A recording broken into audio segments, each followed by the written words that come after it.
هو ليه العيان بيعمل كده؟ المفروض العيان دخل في نوبات صرع او سيجرز والدكتور شغال. موضوع السيجرز او الابيليبسي هو موضوع وارد جدا يحصل معاك في العياده بتاعتك، لذلك لازم تبقى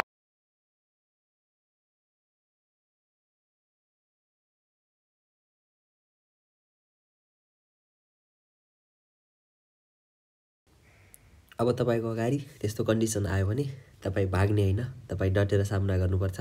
त्यसका लागि तपाईले सबैभन्दा पहिला चाहिँ त्यो रहेको पेशेन्टलाई चाहिँ के गर्नु पर्यो, लेफ्ट ल्याटरल रिकम्बिनेन्ट पोजिसनमा राख्नु पर्यो।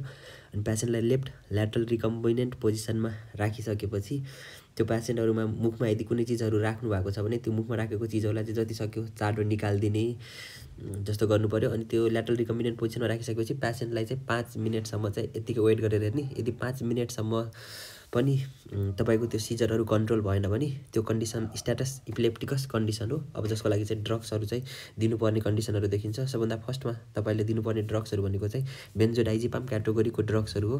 त्यो रहेको बेन्जोडाइजिपाम क्याटेगोरीको ड्रग्सहरुमा पनि तपाईसँग चाहिँ अब जुन छ त्यही अनुसार चाहिँ दिन सक्नुहुन्छ। त्यो मध्ये सबभन्दा कमनली दिइने भनेको चाहिँ लोराजिपाम, मिडोजोलाम, डाइजिपामहरु चाहिँ इन्ट्राभेनसली दिन सकिन्छ।